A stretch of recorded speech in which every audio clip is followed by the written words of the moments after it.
Narayana Jaiva Narotamam Devim Saraswatim Vyasam Tato Jayam Mutiraye Nashtaprayeshu Abhadreshu Nityam Bhagavada Sevayam Bhagavate Muttama Sloke Bhaktir Bhavati Naishtiki Krishnaya Vasudevaya Devaki Nandanaya Cha Nanda Gopa Kumaraya Govindaya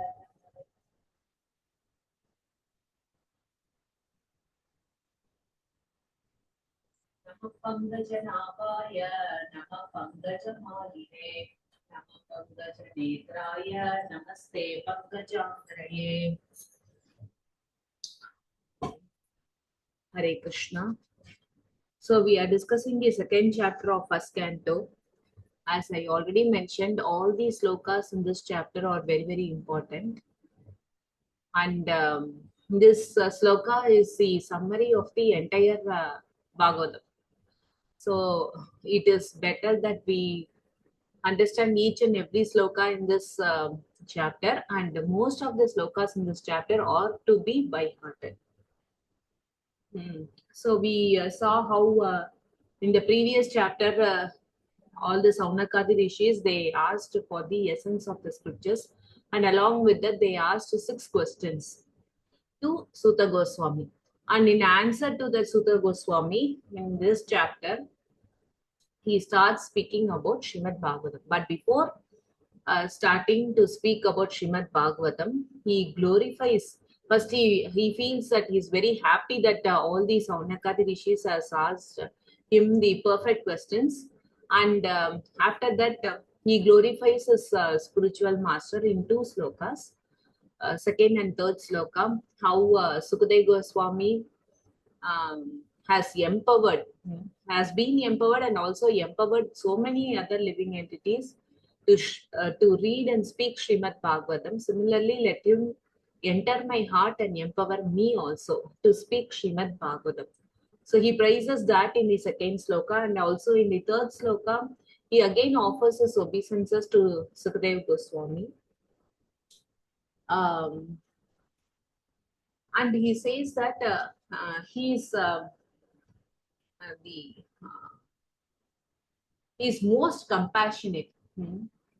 Samsarinam Karunaya Purana Guhyam. So this Purana is very Guhya. Even though it is available, it is an open book, it is available to everyone, but the secrets or intricacies that is spoken in the 10th canto, that can only be revealed by a authorized person.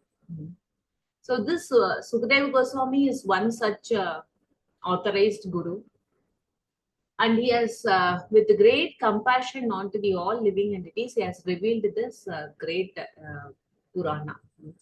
So he glorifies that because he had mercy on all the living entities, and tamondam, adhyatma deepam hatiti satam tamondam, in order to destroy the material ignorance or the ignorance of the living entities, he has given this adhyatma deepam. Jnana Deepena Bhashvata. It is the light with which the ignorance is destroyed. So he glorifies Sukadeva Goswami again in this third sloka, and after that we saw he offers his obeisances to different personalities. So before starting a grantha, we usually offer our obeisances to the author of the book. Author means what? He is Krishna himself, but in the form of Vyasa, he gave this Purana to us. So Vyasa and Vishnu are non-different. So he offers his obeisances to Naranarayana. Why Naranarayana? Because Vyasa wrote this grantha in Badrikashrama, where Naranarayana is the worshipable deities. Even today, if you go to Badrikashrama, you can see Narayana, Guha, or the mountain where they perform tapasya. So they are the worshipable or predominating deities of that particular kshetra. So Vyasadeva offered his obeisances, and also Saraswati, the Shakti.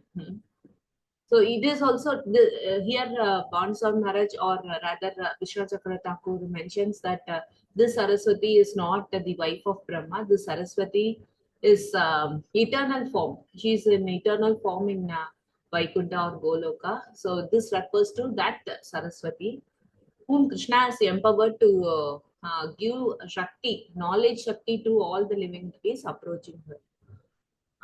And since this Bhagavatam is not a normal literature, it is a transcendental literature, this obeisances is offered to that particular eternal transcendental Saraswati, and also other Narayana Namaskar. So the sage, he has offered his obeisances Vyasa, and the form of the Lord is Narayana or Krishna himself, and the Bija mantra Om. And also the Shakti form, that is Saraswati, and the Devata Naranarayana, and also the purpose of the work. What is the purpose of the work? Tato Jayam Udiraya, Naram Chaiva Narottam, Narayanam Namaskritya Naram Chaiva Narottamam, Devim Saraswati Vyasam, Tato Jayam Udiraya. What is the purpose of the book? Tato Jayam Udiraya means that Jaya, it refers to by studying this book, one can conquer samsara. So just not only, this is a preliminary benefit of reading this book, but the original benefit of this book is to attain Krishna Prema, which is the topmost of all the dharma or the Purushartha. And also the author says, Tattva Jaya Mudire. When I also glorify this Grantha by saying Jaya Jaya, and he induces, he wants all the other assembled sages also to Utiraye, also to loudly chant Jaya Jaya, so that they all, so that the victory is obtained. What is the victory? To attain liberation. Up to this point, this is being explained. So to conquer samsara. So that is the purpose of the work, preliminary purpose of the work, rather. So this we saw in the fourth sloka. Of course, we all know about this sloka. And in the fifth sloka, we have to start fifth sloka today, I think. Fifth, sixth, and seventh we have to start. All fifth we have completed, right? Seventh, sixth, and seventh we have to start today. So in the fifth sloka, he appreciates Shaunakadi rishis, because if someone is not there to hear, if there is no one present here to hear, then how will I, what will induce me to speak, right? Of course, speaking Bhagavatam, it requires no one else to be present. It will be self-study. But if there are some few people who are interested to hear the topics about Lord Krishna, then the speaker will be very much inspired to speak about Lord Krishna, right? So here he glorifies Saunakadi Rishis for asking the appropriate questions. Munaya Sadhu Prishtoham Bhavabdi Loka Mangalam. They didn't ask questions for their own benefit. They of course, initially they wanted to go to Swarga, but later, after coming in touch with Sutta Goswami, they wanted to attain the highest benefit. That's why their questions also are connected to that. So actually, Saunakadi, Sutta Goswami is expressing his happiness that his students are asking a very valid question. Not that how will I attain benefit in this material world, not that how to come out of the subtle and gross body, that is liberation. They didn't ask such lower questions. They have asked very appropriate questions through which Sutta Goswami has also got an opportunity to glorify Bhagavatam, glorify pastimes of Lord Krishna. So he's very happy actually. And also, not only that, for generations to come, this Grantha is the only means by which one can attain the Supreme Personality of Godhead. Why I'm saying, of course, Ravanam Kirtanam is the means to attain the Supreme Lord, Sadhana Bhakti and Prema Bhakti. But this Grantha is the root of this Sadhana Bhakti. So it is Loka Mangalam, not only for the present sages, but it is for the future, so many living entities to come, they are going to get benefited by hearing and speaking Srimad Bhagavatam. Yet Krita Krishna Samprashno Yena Atmasu Prasidari. So they asked, whatever we asked should not be good only, but it should please our intelligence also. So that was also one question what the Saunakadi Rishis asked. So here he is glorifying Bhagavatam, saying that you will be pleased by hearing Srimad Bhagavatam. And it gives Loka Mangalam also, because it is about Krishna Samprashno.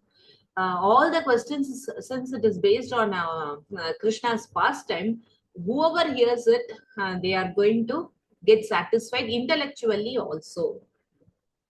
So this we saw, and we saw how in the 10th canto, one sloka we saw whoever not the three people are benefited by hearing and speaking Srimad Bhagavatam. Three people are benefited. Vasudeva by hearing Katha Prashna. Vasudeva Katha Prashna Purusham Strin Tunatihi Vaktaram Prachakam Sotrim Tatpada Salilam Yata. How the Ganges purifies all the three planetary system, upper, middle, and lower planetary system. Similarly, Bhagavatam purifies the speaker, the hearer, and the speaker, the inquirer, and the hearer. So in the same order, Vaktaram Prachakam Sotrim. So Vaktaram is one who speaks. He gets the most benefit. And the Prachaka, one who inquires, who is very attentively hearing, and hence he gets some genuine doubt, and he clarifies those doubts. So he is the second most beneficial person. And the Sotrin, all the others who are present in the assembly. So in the same order, the benefit is there. That's why it is very important for us not only to read and study and hear Bhagavatam, we should also speak Bhagavatam. Whatever point, if you read one sloka and the purport, if you take even one point from Srila Prabhupada's purport and you can elaborate on it, then it is going to benefit all, yourself, others also. So it is very important to speak Srimad Bhagavatam also. Whatever. Mathaji? Yes. Sorry to interrupt. Can you please repeat those three persons, that words which you used, Mathaji? The preacher, listener. Bhaktaram, Prachakam, Shotrim. It is in 10th canto, 1st chapter, 16th sloka. This sloka is 10th canto, 1st chapter, 16th. 10th canto, 1st chapter, 16th. Yes. Sloka. Okay, Mathaji. Hare Krishna. So it is very important for us to speak Srimad Bhagavatam also. It is not that you should take a class in order to speak. Like if you are discussing few points today, you can call someone who is who will hear from you, who is very conducive to a devotee or a sadhaka or a new beginner. You can share one point with them. Whatever you read, you observe one important point. And you can speak that to anyone. Not that you have to give class only about Srimad Bhagavatam. You are very not comfortable in giving a class. So anyway, you convey about Srimad Bhagavatam, it is good.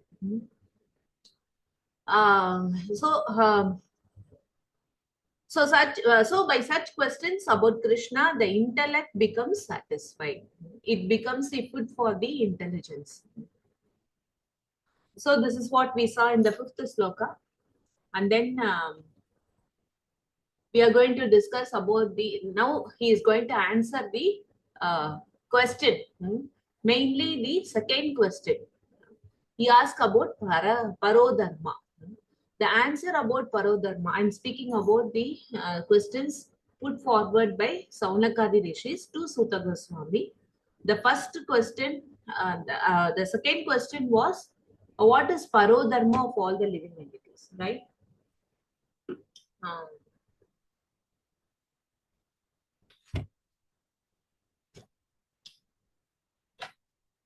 So if you see, they asked 6 questions. What is the first question they asked? What is the essence, right? I remember the first question. You should explain what is most beneficial for the humanity. And the second question they asked is, what is the essence of all scriptures? Hmm. And also they asked about why it is stated here Parodharma. Which sloka they are asking about Parodharma? Ninth sloka is 1 minute. I'll just clarify my doubt.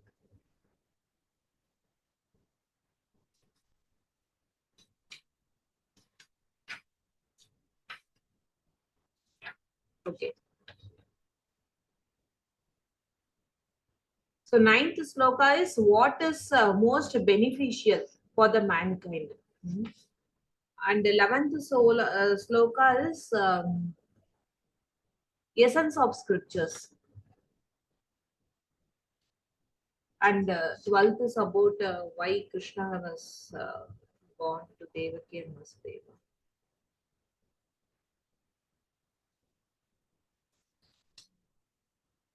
And 17th is Avatara's Katha. Anyway, what is most beneficial? The second question is about the essence of all scriptures by which the intellect is pleased. Yenatma Suprasved. That is what they are asking us, the second sloka. So for that, we are going to see the answer. The answer is 6th and 7th sloka. What is first class religion? So that is the essence of all scriptures. So that is what we are going to see now. Very, very important sloka. Mainly the 6th sloka. There's a long purport that is given for this sloka. We'll try to cover it today. Very, very important sloka. Please hear carefully. We'll first recite the sloka. 1, 2, 6. Savai pumsam paro dharmo yato bhaktiradokshje ahaituhi apratihata yayatmasu prasidati. Savai pumsam paro dharmo yato bhaktiradokshje ahaituhi apratihata yayatmasu prasidati. Savai pumsam paro dharmo yato bhaktiradokshje ahaituhi apratihata yayatmasu prasidati. Can anyone recite this sloka? Yes, Mathaji. Mathaji. Yes, Mathaji. Hare Krishna. Hare Krishna. Hare Krishna.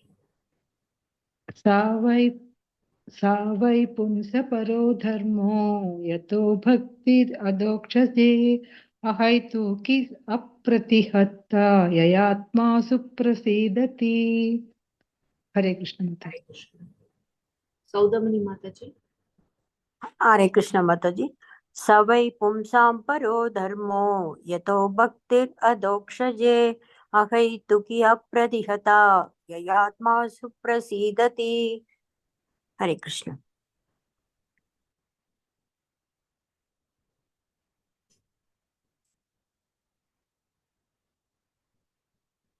Okay. Yayatmasu prasidati. That is the important point. The supreme dharma, savai paro dharmaha. Pumsam, for all the human beings. What is parodharma? It is sadhana bhakti or prema bhakti. Is that by which prema bhakti to the Lord arises. Yato bhaktir adokshaje. So here the bhaktir word refers to prema bhakti. That is what Vishnu Chakravarti states. How it is justified, we will see it later. So the parodharma of any living entity is prema bhakti. Everyone has the right to attain prema bhakti. It is written in our head. Everyone has the right to attain. It is the gift from our Father, who is the Supreme Father. We are entitled to get it already, and more appropriately, we are endowed to get prema bhakti. But it is we who are resisting it. But what is the parodharma for all the living entities? It is not that for devotees alone it is prema bhakti is dharma, and for others it is something else. It is not like that. Every living entity, right from the amoeba till the Brahma, it is they are entitled to get Prema Bhakti. It is their dharma. Dharma means the initially when we understand, when we start reading, it is being explained, no? Dharma of sugar is sweetness. Dharma of various things. Bitter God is um, what to say for bitter, right? So it is dharma of the soul to love and to serve. We have heard this many times. But to whom to love and serve? It is Lord Krishna. That is very clearly stated in Srimad Bhagavatam. Bhagavatam is there only to explain about our parodharma. There may be descriptions of karma, jnana, yoga here and there somewhere. It may be described here and there, but it is not recommendation. They are just details given. It is not recommended. What is the only thing that Srimad Bhagavatam recommends? Prema Bhakti. So here we understand for all human beings, what is the parodharma? It is Prema Bhakti. Very clearly stated here. So, which is not caused by anything other than itself. Ahai tu hi. It is not, something else cannot cause bhakti. Something else, by that I mean, for years together you do tapasya, standing in one leg. You do daily ekadasi breath. All those things is not going to induce bhakti in you. What is going to induce bhakti in you? It is not dependent on any other factor. Bhakti gives bhakti. Bhaktya sanjayate bhakti. So this ahaituhi. Ahaituhi hetu. Hetu means cause. Hetu ahaituhi. So ahaituhi. Hetu means cause. So ahaituhi means it is causeless. Bhakti is causeless. Nothing other, any other process cannot give you bhakti. Only bhakti can give you bhakti. How we will see, how to understand this statement. Bhakti can only give you bhakti. That we will see in detail. Now this ahaituhi we will see it is causeless. Another meaning of ahaituhi is self-causative. That is why in 11th canto it is said bhaktya sanjayate bhaktya. So there is no external cause. We cannot get bhakti by other practices of karma, jnana and yoga. But other practitioners, karma yogi or jnana yogi or bhakti yogi or mental speculators, jnani or yogi, what is that yogi we used to say? One who performs meditation. Karma, jnana and bhakti, they are karma, jnana and yoga, they are dependent on bhakti, while bhakti is not dependent on karma, jnana or yoga. So, bhakti in the heart of a devotee is the cause for other living entities to get bhakti. So, other living entities receive devotional service by the causeless mercy of a devotee. So, how the devotee gives causeless mercy? By giving bhakti. So, the devotee has bhakti and the receiver also gets bhakti. So, bhakti is the cause for bhakti. That is why bhakti is ahaituhi. It is not dependent on any other factor. Your birth, your religion, your knowledge. Nothing causes bhakti. In order to break everything, Krishna does so many pastimes. If you think knowledge gives bhakti, then how Chaitanya Mahaprabhu met a Brahmana in Sriranga Kshetra, where that Brahmana didn't even know to study Srimad Bhagavad Gita, but he was holding Srimad Bhagavad Gita in his hand. But on the other hand, Uddhava, who is a great disciple of Brahaspati, he was a great devotee. So one who doesn't have knowledge also has bhakti, one who has knowledge also has bhakti. So like that, any example you take, Krishna will break that by doing a leela. One who has Aishwarya cannot have bhakti. You cannot say Ambrish Maharaj was a bhakta. And who is that in Chaitanya Leela? Dadadhar Pandit's guru. I forgot his name. Anyone remembers? In Chaitanya Leela. I couldn't get his name immediately. So he was a jamindar, but he was endowed with Krishna Bhakti. So we see so many examples. Any point you take, he has this, so he has bhakti, and he doesn't have this, so he doesn't have bhakti. You cannot say like that. So bhakti is ahaituhi. And apratihata. Apratihata means bhakti cannot be obstructed, or it cannot be lost by any material cause. For example, time cannot destroy bhakti. Time may take our this present body, but bhakti cannot be destroyed. So time can destroy our subtle and gross body, but bhakti cannot be destroyed. Time cannot touch bhakti, because bhakti is transcendental while time is material. So the means of obtaining the highest goal of living entity is sadhana bhakti, which is also the preliminary stage of pure devotional service. Whatever we do, sadhana bhakti is pure devotional service only. That we have, unless otherwise our faith is mixed with some interior motive, the faith itself is contaminated, then it is not pure devotional service, then it is mixed devotional service. When the faith is pure, but when the consciousness is getting purified, in that stage we have some anarthas. So our abhilashas are maybe contaminated, but when our faith is pure, Shraddha is pure, then it is pure devotional service only. So whatever Prabhupada has given in line with Rupa Goswami's instruction, whatever we are following, it is pure devotional service only. And pure devotional service will surely give Prema Bhakti. Not even Vaikuntha Bhakti. It will surely give Prema Bhakti. And we are already walking in the path. It may take time, but it will surely give Prema Bhakti. We should be very much convinced about this. We should not say, we should not go out and say, oh, I am very impure. I have so many desires. Still materially, I am contaminated. All those things you can say, but you should not say that I am not following pure devotee. I'm not a pure devotee. You cannot. You're in the initial stages of pure devotional service. That you can say. Don't go out and say that I'm not doing pure devotional service. Actually, Prabhupada will be very unhappy to hear it. We may have anarthas, but if your Shraddha is pure, there may be so many devotees in ISKCON who are coming to Krishna with some material desires, or they may be practicing bhakti for some material desires, name, fame, etc.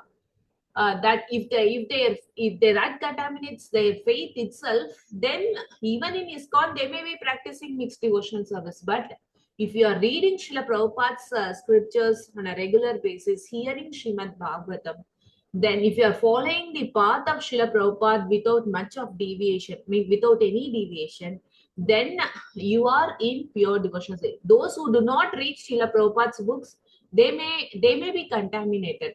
But still, Krishna will teach them lessons, or somehow or other they will, in the association of devotees, they may take up to the right process.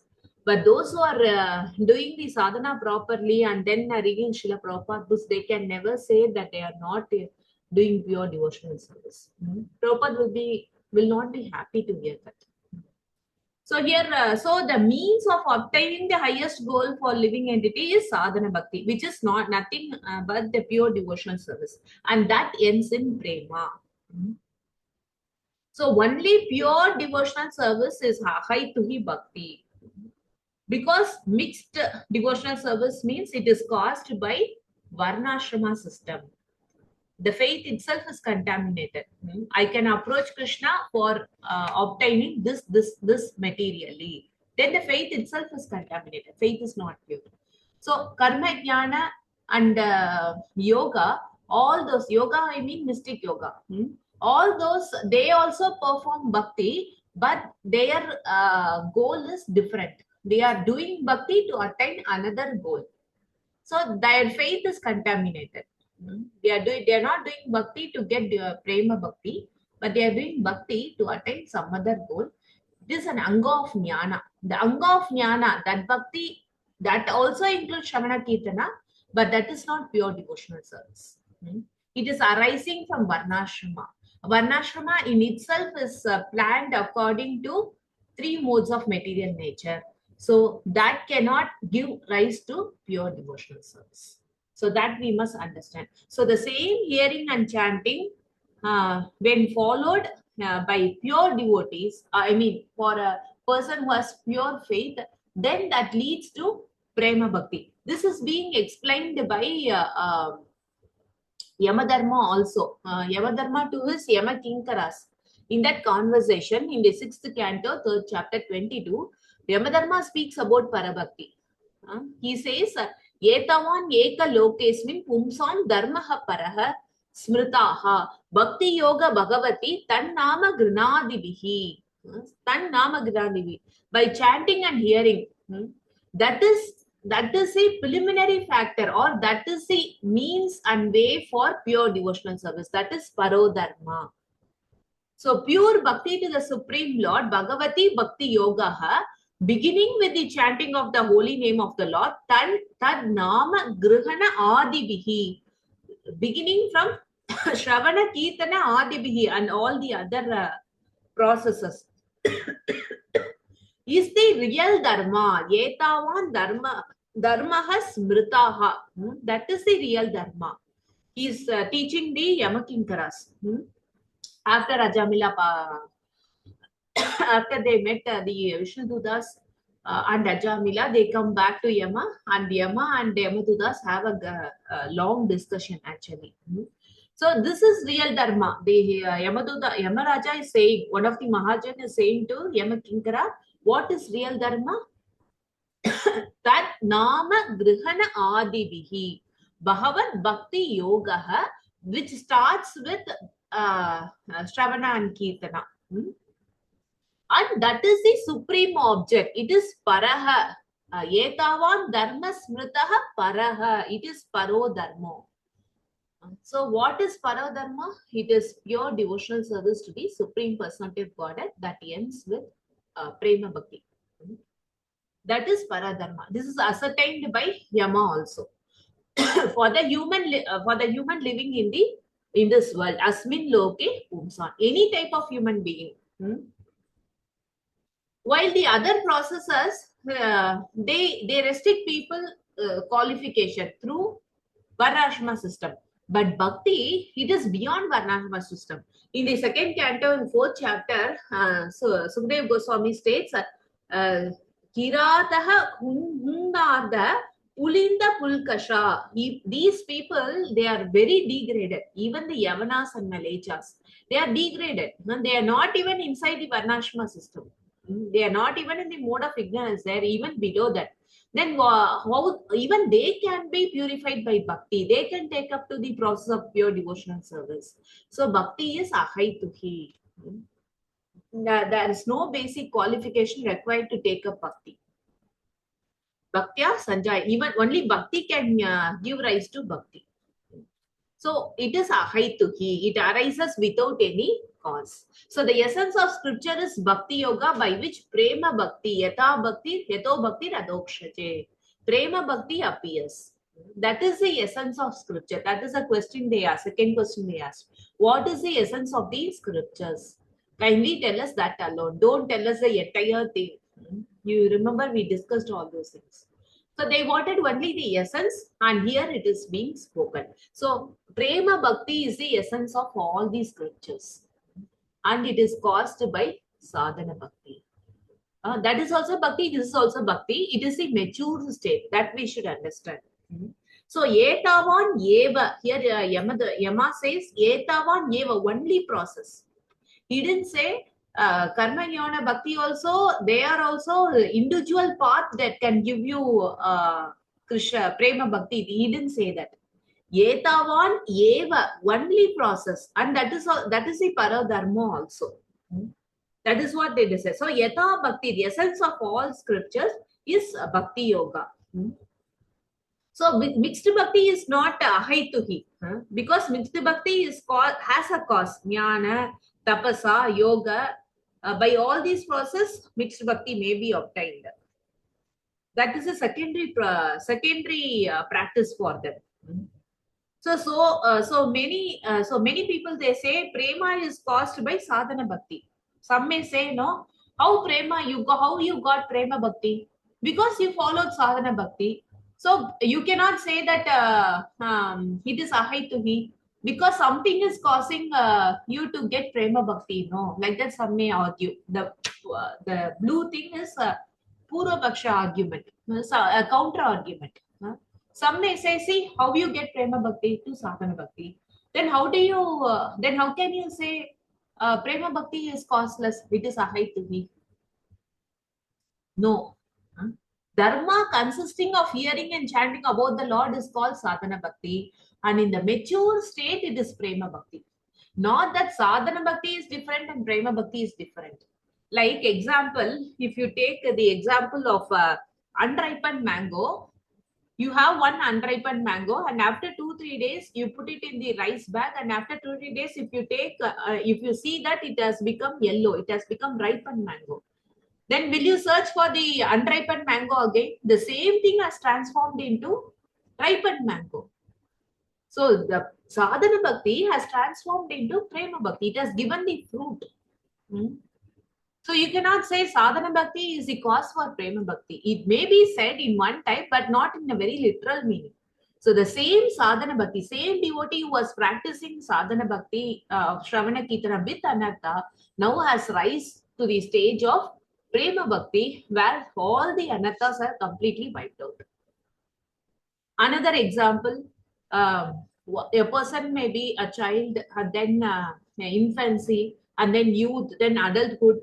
So all these stages are maturity of the same person, not that they are different person, right? So in this way also we can understand that sadhana bhakti is not a cause. In one way it is a cause, but it is not literally the cause. It is a mature stage. It is a preliminary stage of matured prema bhakti. And another thing by this we understand that bhaktya sanjayata bhaktya vivarti utpullakam tanuma. The devotee possesses a body with ecstatic symptoms, that is prema bhakti, developed by prema, developed through sadhana bhakti. So sadhana bhakti matures to prema bhakti. It is not that sadhana bhakti is different and prema bhakti is different, and sadhana bhakti has caused prema bhakti. Sadhana bhakti has caused prema bhakti, but it is the same process is matured. That is what we should understand. So this is also bhakti, that is also bhakti. This preliminary stage, that is matured state. That we should understand. So Prabhupada also gives this example. Unripened mango is the cause of ripe mango. So considering one cause of the other, because of the difference in taste is simply a conception of understanding. So the taste may be different. It will be very sour when it is unripened, but the ripened mango is sweet. But it doesn't. The mango is same, right? That is matured state. That we should understand. So, but in the material example, if you take a mud where it is transformed into pot, also a thread, it gets transformed into cloth, dhoti or something, and the raw rice transformed to cooked rice. The name and form has changed. But in the case of sadhana bhakti and prema bhakti, there is no change at all. The same person experiences various levels. That's it. It is not transformed entirely. You cannot say, I want to drink water, so bring me mud of water. You will not say, give me a pot of water. That you can say. So in material consideration, the state may change. But in spiritually, if you see, the same thing matures. That's it. There is no transform in name and form or anything else. The same thing matures. Even when you do sadhana bhakti, it is on the transcendental platform only. Prema bhakti is on the transcendental platform only, but it matures. It is in the matured state. So yeah, when you say in literally, if you see, we are also practicing Nama Shravanam, Kirtanam and all those things. Yashoda Amma also was doing Shravanam Kirtanam. On the Deepavali day, she got up early, she took her bath, nicely dressed, and she was churning the curd, and she was singing about Krishna. Now, in the morning when we get up, we clean ourselves. We also sing Samsara Dava or Vibhavari Sesha. We glorify the Lord. But there is difference between us and Yashoda Maya singing, right? Immediately Krishna woke up and came to Yashoda Maya. But when we do Aarti, we are looking at the deities and doing Aarti. Suddenly, if Radha Krishna comes or suddenly Gaur Nittai comes, what will happen? We will faint. That is not the case of Yashoda. She is directly dealing with Krishna because she is in the matured state of prema. But we are in the sadhana state. We have anarthas. So deities, even though they are in the manifested form, they cannot directly interact with us because we cannot. We are not in the matured state yet. He is there, but we cannot still see him. So this we should understand. But even though we say bhakti is the cause of bhakti, one important factor is that devotees association. So association of devotee can give us bhakti. Like for example, someone you could have met in the road who was distributing Bhagavad Gita book. So he had compassion in his heart. He had bhakti in his heart. So when he gave the book to you, he could have prayed the Lord, please show mercy to this soul so that they can read the book and take up devotional service. So the devotee can give bhakti. Then someone can say, see, there is cause. First we clear the doubt that sadhana bhakti gives prema bhakti. No, it is the matured, it is the maturity level. It is not the factor. It is not any other different factor that we clear the doubt. Now one may say, see, devotee can give bhakti, like that we may say. But we should understand that who is a devotee? A person plus bhakti equal to devotee. So what a devotee gives to another person, the devotee gives bhakti to another person, or devotee gives bhakti and other person gets bhakti. Here also, if you see, devotee is just a person. Since he has bhakti, he gives bhakti to other person, and the other person becomes a devotee. So he also gets bhakti. So here also the cause is bhakti only. So bhakti gives bhakti. So the other factor, sadhu sangha may give devotional service, but the sadhu also has devotion in him, bhakti in him. That only gets transferred. So here for sadhu sangha, how it gives bhakti? Bhakti Rasamrita Sindhu. Vishwanath Chakravarti Thakur quotes from Bhakti Rasamrita Sindhu. Adau Shraddha Tata Sadhu Sangha. So there may be a slight inclination in each of living entity towards Krishna Bhakti, but that is fanned, or the fire is fanned. The little fire is being fanned and it is being blown to out of proportion. The fire comes out, fire of Bhakti comes out by the fanning of the other devotee. So in Sadhu Sangha, the faith gets deeply rooted. That too, pure devotional faith gets deeply rooted. Then it goes to Bhajana Kriya. Then it goes to the stage of serving a pure devotee, getting shelter from a pure devotee. And later it will be said in the second chapter, same second chapter, 16th sloka, it is said, Shushushaho Shraddhadanasya Vasudeva Kadaruchihi Shan Mahat Sevaya Vipra Punya Tirtha Nivesanat. So here it is very clearly explained that great devotees, due to great service to great devotees or Mahat Sevaya, it is followed by bhakti, surrender to the pure devotee. So Shraddha leads to, due to Mahat Seva, we get Shraddha, and Shraddha will lead to Adau Shraddha, Sadhu Sangha, Tata Bhajana Kriya. So even before this Adau Shraddha, that weak faith, we must have met someone who is a pure devotee, and by some way we could have rendered service to him. For example, we were sitting under a tree and gossiping with someone else, and suddenly some sadhu came. He is a great devotee, and he was asking you, where is Vishnu temple? And you are just showing your hand. See, you go to this street and turn right. There is Vishnu temple.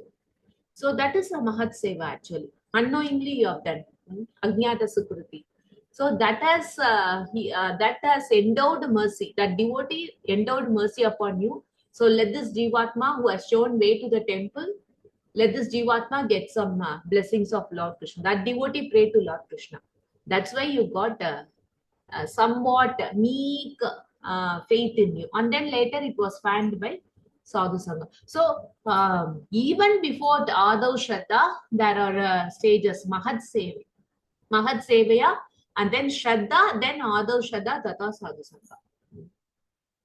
So here we understood that even though devotee gives devotion to other devotee, it is bhakti in the devotee that causes mercy, to show mercy to the other living entities, compassion to other living entities.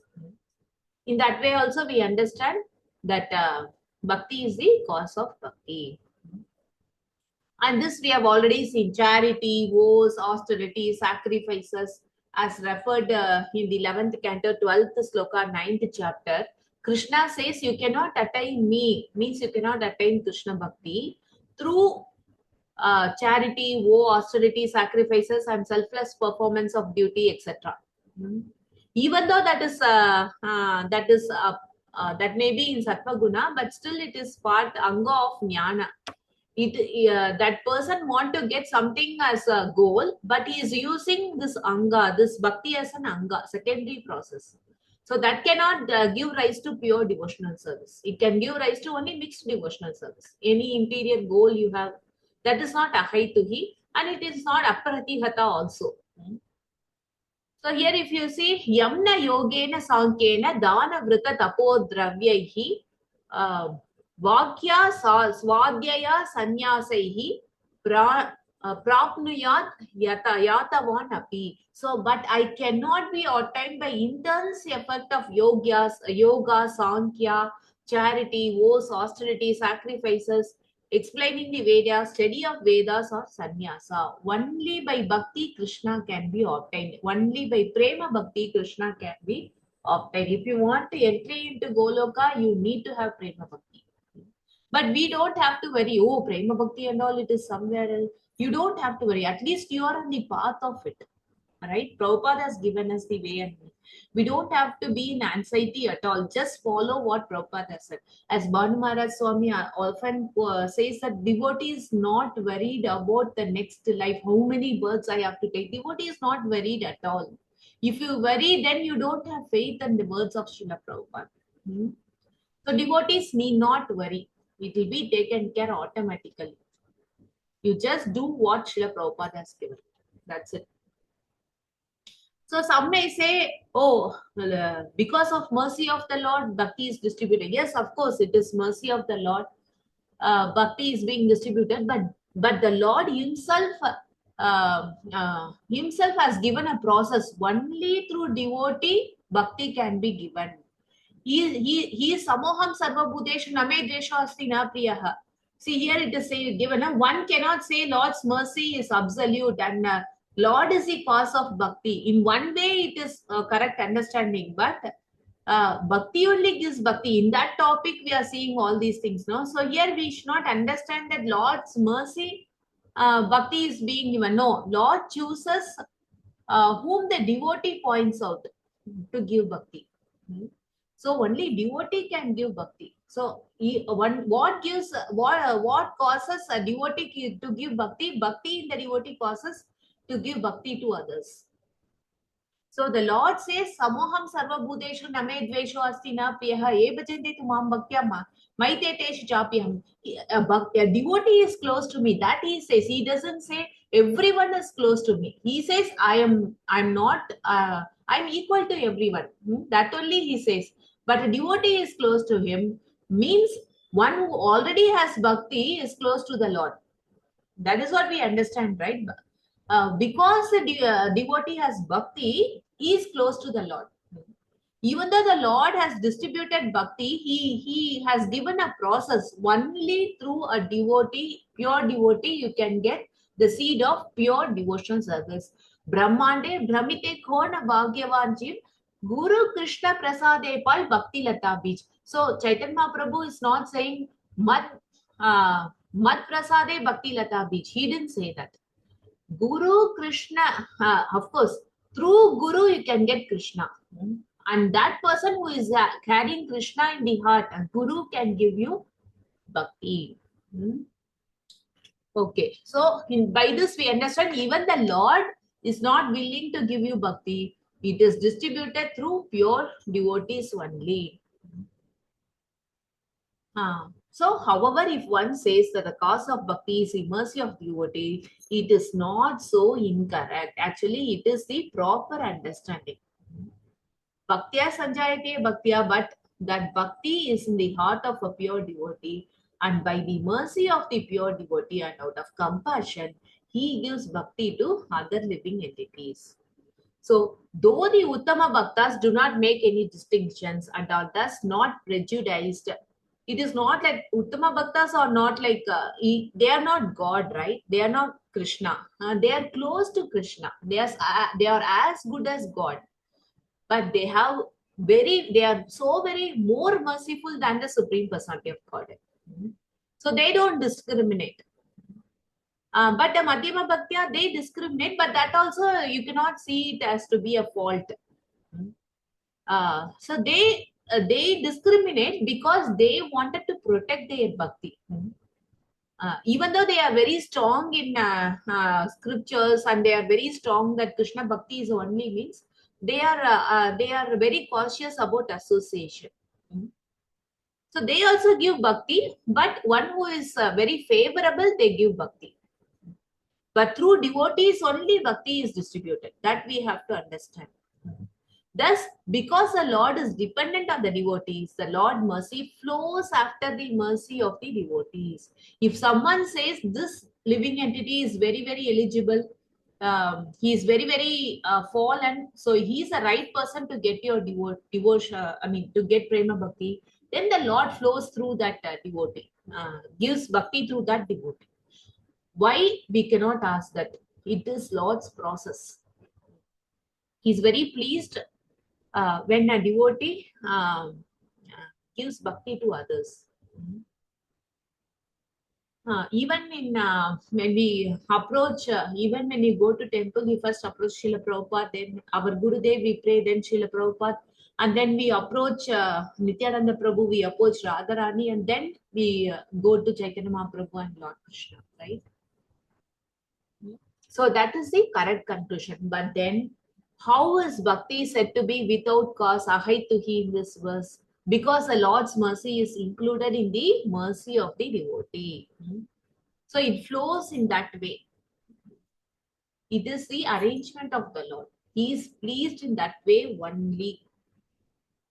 So because the mercy is included in association with devotees, and because devotee association is an anga of bhakti, Adar Shraddha Tata Sadhu Sangha, it is a process, it is a authorized anga of bhakti. Bhakti is said to be without any cause. It is ahaituhi. So the cause of bhakti is bhakti and it flows through devotees. That is what we conclude. So moreover, the cause of devotees' mercy is bhakti. Bhakti present in the heart. We saw that a person with bhakti is equal to devotee. So without bhakti, a person is he may be a non-devotee, he may be a jnani, he may be a yogi, everything else but a bhakta, right? So bhakti only causes a person to become a devotee, bhakta. So bhakti is the cause of bhakti. Therefore, bhakti is said to be without any other external cause. It is self-positive. That we have to understand. So all those things we have discussed, from what we understand is viewpoint of bhakti. If you see from the viewpoint of Bhakti Devi, the devotee, bhakti, Lord and his mercy, These are all non-different. They are also a part, or the it may be the source. One may be the source, other may be the cause. All those discussion we have seen, but it is all within the scope of bhakti only, in the view scope of bhakti only. The devotees, even the Lord, the Shakti, Bhakti Shakti, everything is inseparable. So even though bhakti appears by bhakti, it is self-manifesting. It does not neglect the fact that bhakti, self-manifesting nature, comes from the Lord. So the Lord has empowered that this should happen in this way only. That's why a devotee is very, very special. Pure devotee is very, very special. So this bhakti cannot be prevented by anything, apratihata. Any other factor cannot prevent bhakti. So this we will discuss later. I wanted to complete this sloka, but still there are few points left. So we will discuss this portion alone. We have seen how bhakti is ahituhi. Now certain things, how it is apratihata, that few points we have to see, that we will see in the next class. Any doubts are there, you can ask now.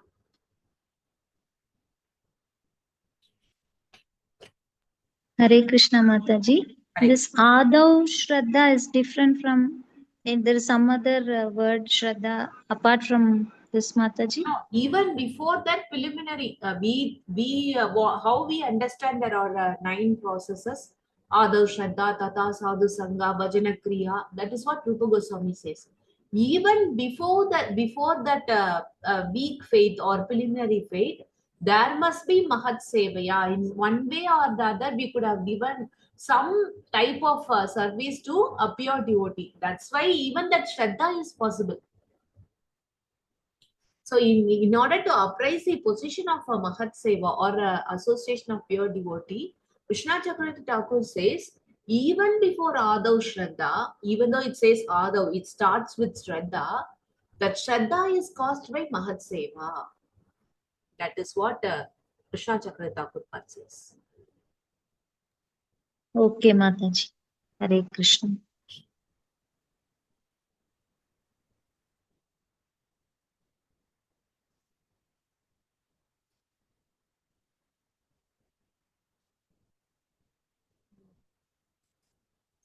Okay, if there are no further doubts, we will stop here.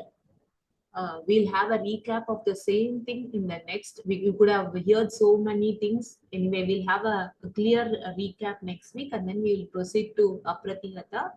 With that, we will complete this important sloka. Very, very important sloka. Everyone, if you don't know this, everyone could have already known this sloka by heart. If you don't know, please by heart it within 1 week, and next week we will try to recite it. Each one of you can recite. So we will end here. Grantha Srimad Bhagavatam ki jai, Srila Prabhupada ki jai, Anantakoti Vaishnava ki jai, Vacha Kalpatarubhyascha Kripasindhumevacha Patitanu Pavanebhyo Vaishnava, Anantakoti Vaishnava ki jai. Hare Krishna. Thank you all for joining. Hare Krishna. Hare Krishna Mataji. Dandavad